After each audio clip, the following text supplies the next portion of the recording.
श्रवण कुमार ने अपना संपूर्ण जीवन माता और पिता की सेवा में लगाकर अपने आप को समर्पित कर दिया और उनके आखिरी सांस तक उनकी सेवा करते रहे। अपनी इसी माता और पिता भक्ति के कारण वो अमर हो गए। श्रवण कुमार का वर्णन वाल्मीकि रामायण के 64वें अध्याय में मिलता है। श्रवण कुमार शांतनु नामक एक साधु के पुत्र थे। उनकी माता का नाम ज्ञानवती था, जो एक पतिव्रता स्त्री थी। श्रवण के माता पिता नेत्रहीन थे। बड़े कष्ट सहकर उन्होंने उनका पालन पोषण किया था, इसलिए माता पिता के प्रति उनके मन में गहरा प्रेम और श्रद्धा थी। जब श्रवण कुछ बड़े हुए तो अपने माता पिता की सेवा में लग गए। वे नदी से पानी भरकर लाते, जंगल से लकड़ियाँ काट कर लाते, भोजन तैयार करते और घर के सभी काम करते।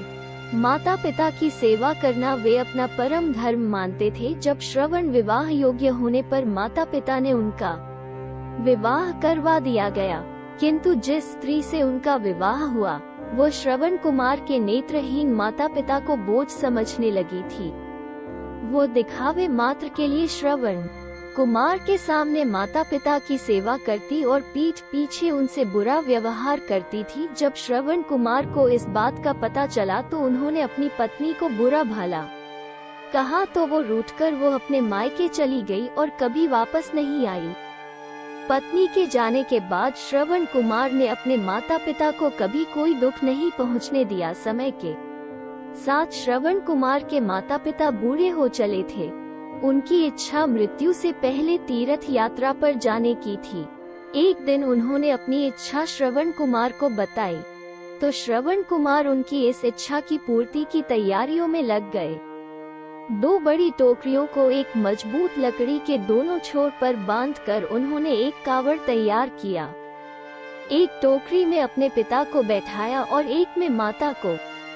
फिर उस कावड़ को अपने कंधों में लाद कर वे विभिन्न तीर्थों की यात्रा पर निकल गए। वे अपने माता पिता को काशी, मथुरा, गया, प्रयागराज जैसे कई तीर्थों पर ले गए। तीर्थ स्थानों का वर्णन कर वे अपने माता पिता को सुनाया करते थे। इस तरह उनके नेत्रहीन माता पिता उनकी आंखों से तीर्थ दर्शन करने लगे। एक संध्या श्रवण कुमार कावड़ लेकर एक वन से विश्राम कर रहे थे। उनके माता पिता बहुत देर से प्यासे थे। उन्होंने श्रवण कुमार से पानी लाने को कहा। श्रवण कुमार ने एक पेड़ के नीचे कावड़ नीचे रखा और कलश लेकर जल की खोज में निकल पड़े। पास ही उन्हें एक नदी दिखाई दी और वे नदी तट पर पहुंच गए। उस दिन अयोध्या के राजा दशरथ उसी वन में शिकार कर रहे थे। दिन भर वन में भटकने के बाद भी उन्हें कोई शिकार न प्राप्त हो सका। वे वापस लौटने का मन बना ही रहे थे कि उन्हें नदी तट पर आहट सुनाई पड़ी। उन्होंने सोचा कि अवश्य ही कोई वन्य जीव नदी तट पर प्यास बुझाने आया है। शब्दभेदी बाण चलाने में माहिर राजा थे। दशरथ ने आहट की दिशा में बाण छोड़ दिया, किंतु वो कोई वन्य प्राणी नहीं था, श्रवण कुमार थे जो अपने माता पिता के लिए कलश में जल भर रहे थे। बाण उनके सीने में जा लगा और वे पीड़ा से कराह उठे। ये कराह सुनकर राजा दशरथ को अपनी गलती का एहसास हुआ और वे नदी के तट पर पहुँचे। घायल अवस्था में श्रवण वहाँ पड़े हुए थे। राजा दशरथ प्रायश्चित से भर उठे। वे श्रवण से क्षमा याचना करने लगे। तब श्रवण कुमार ने कहा, राजन, मुझे अपनी मृत्यु का कोई दुख नहीं। दुख है कि मैं अपने माता पिता की इच्छा पूर्ण न कर सका। मैं उन्हें समस्त तीर्थों की यात्रा न करा सका। इस समय वे प्यास से व्याकुल है। कृपा कर आप इस कलश में पानी भरकर उनकी प्यास बुझा दीजिए। इतना कहकर श्रवण ने प्राण त्याग दिए।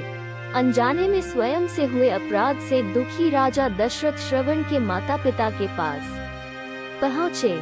श्रवण कुमार के माता पिता कदमों की आहट से जान गए कि वो उनका पुत्र नहीं है।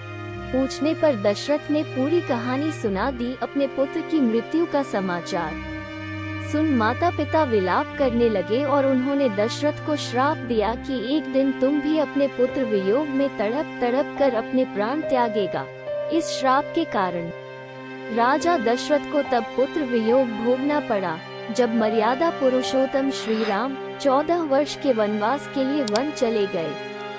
पुत्र वियोग में तड़पते हुए ही राजा दशरथ ने अपने प्राण त्याग दिए।